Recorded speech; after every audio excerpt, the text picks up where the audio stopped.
सौ सुमन परशुराम फडतरे माध्यमिक प्रशालेमध्ये आज शनिवार दिनांक 1 नोव्हेंबर 2025 रोजी स्वरचित कविता स्पर्धा घेण्यात आल्या.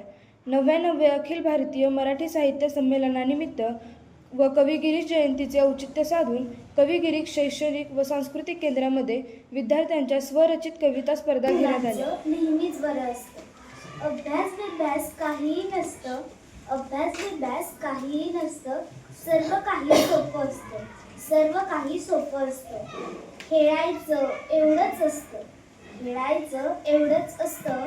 पण त्यांनाही कधीतरी मोठं व्हायचं असतं. या स्पर्धेनिमित्त सौ सुमन परशुराम फडतरे माध्यमिक प्रशालेचे मुख्याध्यापक माननीय जगताप सर व गुरुकुल अकॅडमीचे मुख्याध्यापक माननीय वीर सर उपस्थित होते. यावेळी प्रशालेतील विद्यार्थ्यांनी स्वरचित कवितेचे सादरीकरण केले व या स्पर्धेचे परीक्षण प्रशालेच्या उपशिक्षिका सौ कदम MN व सौ जाधव NN यांनी केले.